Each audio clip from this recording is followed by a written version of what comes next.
Welcome. My name is Peter Stein. I'm a senior programmer for Frameline, and it is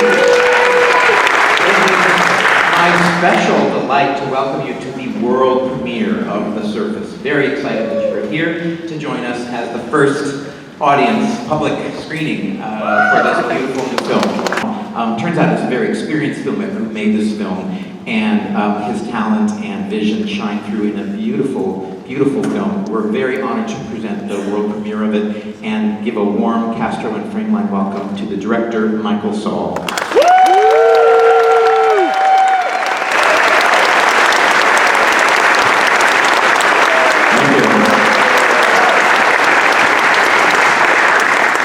Well, first of all, thank all of you for coming out tonight. This is a great audience. I've been here all week and have just been blown away by this wonderful festival.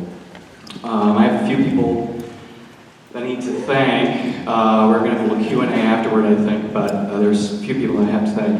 My producing partner, Heath Daniels, who I've worked with for a long time, and I couldn't have done this without you. Thank you very much. My incredible cast and crew, who just gave so much of their talent and time to this film, and it shows, and I really appreciate it. You're all wonderful.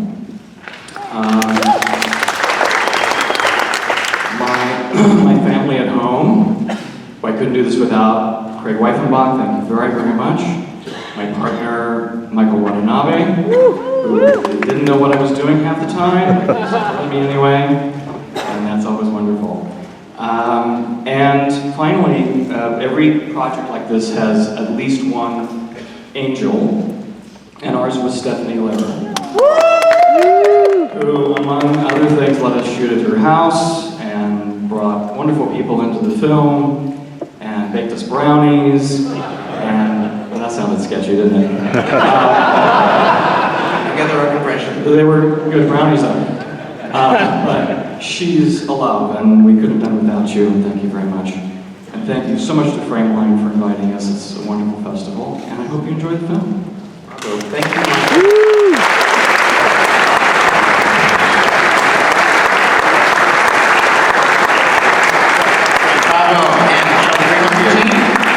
Yes, co-producer, casting director, Heath Daniels. Associate producer, Stephanie Lehrer. And our cast. Michael Redford, who played Peter. Harry Haynes, who played Evan. Patrick Darling, who played Alice. And Nicholas McDonald, who played Chris.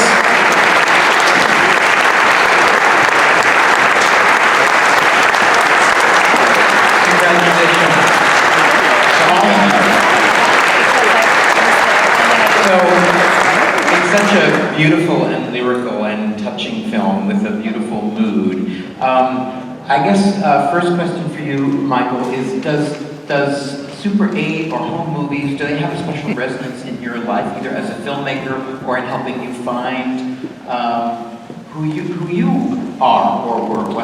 Well, they certainly did. I mean, that's what I started out with when I was a teenager, and a lot of independent filmmakers of my age started out that way. So it does hold a lot of, deep meaning for me. And my parents also chronicled my whole life in the Columbia film. So the two together are very sort of sentimental to me. And tell us a little bit about the development of the script and creating a character who really is a waif in a way. I mean, and in a very generous way. He's looking to define himself. How did the character of Evan come to you? Well, it sort of started with several years ago. I lost both of my parents sort of within a period of 5 years, and I was looking through a lot of the film, the photographs, and the ephemeral things that they left behind, and a lot of my other friends did not have that, and I sort of thought, well, it would be interesting to create a character who didn't have any family at all, who found someone who did have this sort of proof of family or this background that he didn't have, and they ended up getting together. And that's really sort of how it started. Great. Well, maybe it's a good segue to well, you were casting director, Heath, I guess, but let me go to Harry first. Harry Higgs, welcome, and welcome to all of the cast. What a beautiful performance. Thanks for having me. Tell us a little bit about what you saw on the page and how you began to find this character of Evan, who really is, in a way, through the course of the film, finally gets to define himself as opposed to being defined by the people around him. Yeah, it's really a journey of someone taking control of their own life. So he starts off as someone who's been controlled by someone else. Sorry, Nick.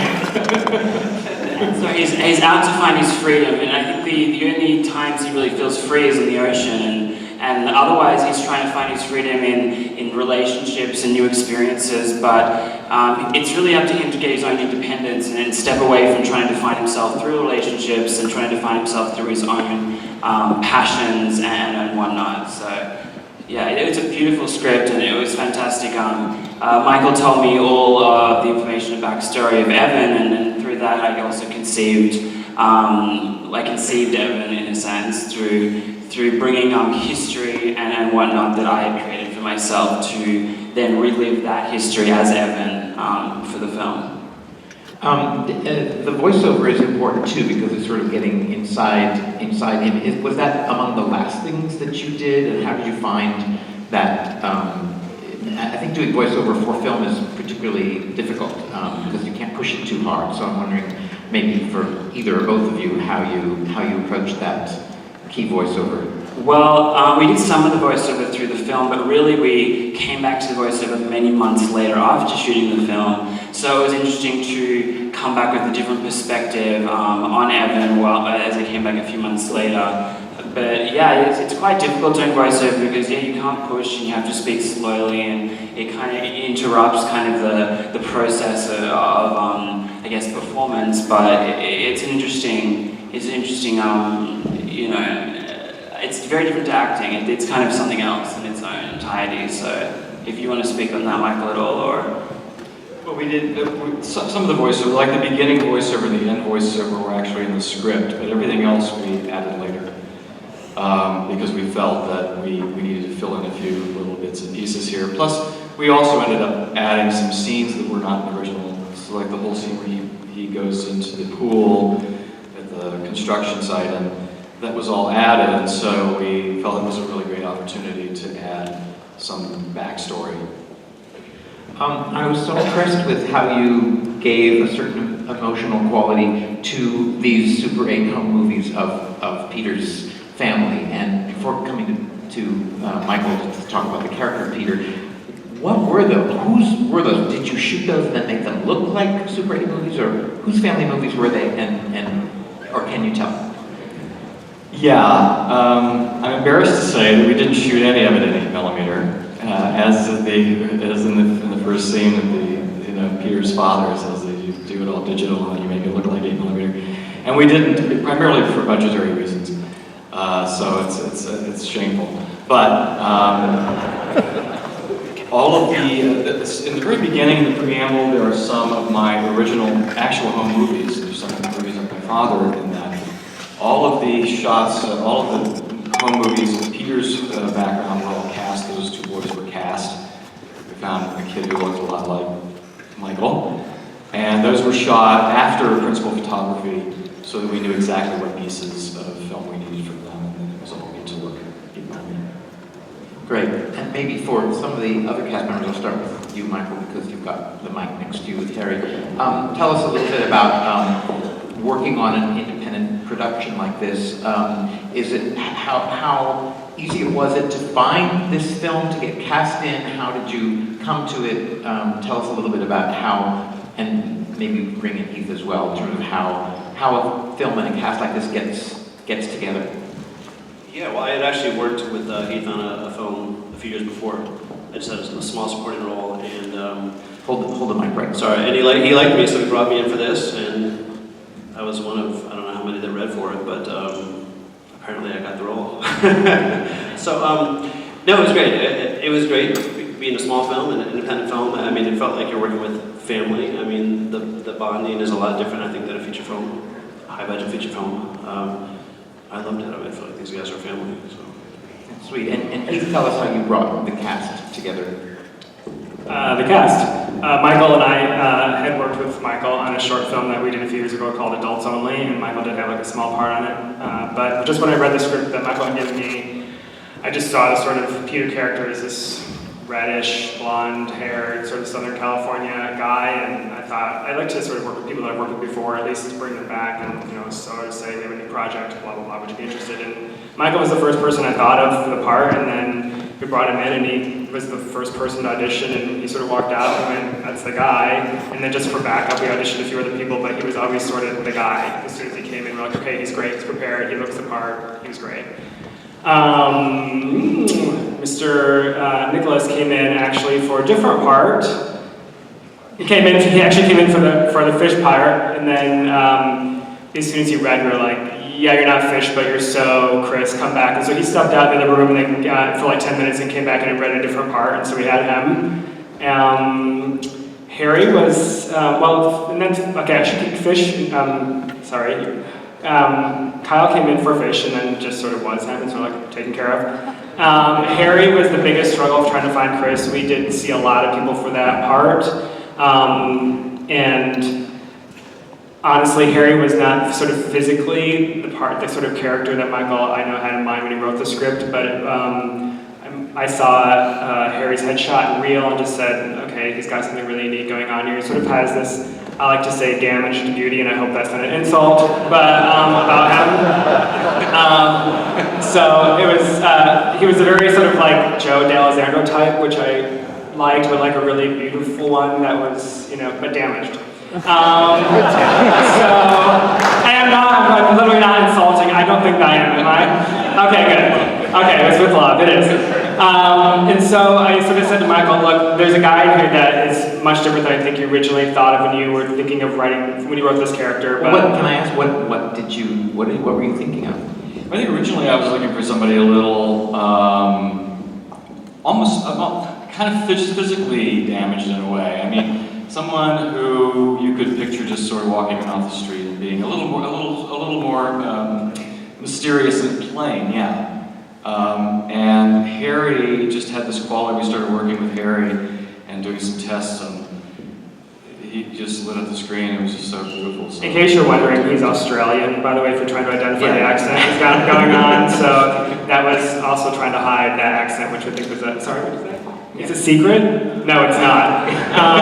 Too late for that. And that's how we finally found the character of Evan, but really late on. It was, we had everyone cast, like most of the stuff was already in place. We were still trying to find this one actor to play this part, and so he was not exactly what we thought of, but as soon as he came in, we're like, that's the guy. He brought so much a different flavor to the character than I think we originally thought. So I must allow Harry a chance to address the damaged beauty question. Do you take that as with the love that it was intended, or is it? Of course, yeah, I take that with love. I mean, we're all damaged in some way, and that's potentially the most beautiful part of us. So if I'm damaged beauty, then that's better than being just beautiful. Bravo, that's great. Let's get some questions for any of the cast. And I'm sorry I haven't gotten yet to Nick and to Kyle, but we want to get some of you. Or about the development of the script. Oh, right here, yes. Hi, awesome film. Thanks so much. For the director, it looks like you made some very specific choices around nudity, specifically during the sex scenes. Could you tell us about your choices about what you wanted to show and what you didn't want to show and why? Thanks for saying that. We've had a lot of very interesting reviews that have sort of mentioned the fact that we kind of did quite a balancing act around this. Harry and all of the actors, we talked about this a lot because nudity is what it is, and I think it works in the story. But I didn't want to overwhelm the story with sex and nudity and a lot of those things that we find often. I wanted it to be about the characters, and so I really, during the sex scenes and things, I really wanted to see their facial responses, what was going on in their heads, rather than the these long, nude shots. It was a conscious effort, really, to kind of keep that as a part of the story, but not overwhelm the story. Stage left. All the way back. I think you made an absolutely fabulously lovely movie. First of all, I want to say that. My question is, how many days of shooting? Was it contiguous, or did you pick it up and put it down, pick it up and put it down? We shot about 12 or 15 days principal photography. And then we shot about 5 or 6 days off and on. The road trip scene was one day where we just all piled in cars and went to the beach and shot that. All of the home movies of the boys, that was another day. So those were sort of spilled out over several months. But I think it was about 12 or 13 days principal photography. Great. And I am curious, just as we follow up, do we have another question there? Shout out if you do. But the score is also very haunting and adds a lot to the kind of this sort of lyrical tone. Had you had something in mind going in? What were your directions to your composer? Well, I guess it can be told that I actually composed it myself. I gave myself a pseudonym. Wow. Michael, that's quite a really. No. Yeah, it's a Frameline exclusive. No, don't tell anybody. I did a lot on the film, and I got to a point where I felt I need to just sort of have somebody else's name up here, so that's what I did. And I really kind of found a lot of great temporary music from other composers that I really liked, laid that in, and then went in and just found 2 or 3 themes that I really liked and put those together. So this is kind of just me. Wow, that's your triple threat, writer, director, composer. Thank you. Yes. Hi. You did a lovely job on the film. I loved it. My question is, when will it be released on Netflix and other platforms? We don't know. We're looking for distribution right now, and so we're courting distributors at the moment. So we don't know, but I would imagine next year sometime. And there's a question in the middle. Do we have one? Can we get a mic there? Oops, here it comes. Speaking of music, thank you for the film, by the way. I was interested in your decisions around having the lead character, who's been in and out of foster homes most of his life, sit down and play the piano so nicely. I love Claire de Lune, and it was done well, and it wasn't ever discussed. Right. The other guy didn't come and say, "Oh, where did you learn that?" or something. It seemed like it was thrown in there. That was, it was a happy accident. We were sitting around the house one day at Stephanie's house. Stephanie's house was Peter's house, by the way. Wow, thank you, Stephanie, for the hidden role of the producer, right? And the brownie one. And Harry just sat down and started playing Claire de Lune, and I thought, oh, we just really should use that in the film somehow. And so that was a whole sequence that actually I'd been thinking about trying to visually put these things together, but I didn't quite know how to, add them up. So we had Harry come in one day and he played some of that, and then we just augmented it with another recording. And it just really played through that sequence very nicely, and then it just worked. So. Well, we are excited for the journey your film is taking. Nick, Kyle, Harry, Michael, Stephanie, Heath, and Michael, really thank you for bringing your film here for the world premiere, and we will follow its journey very avidly. Congratulations, it's beautiful.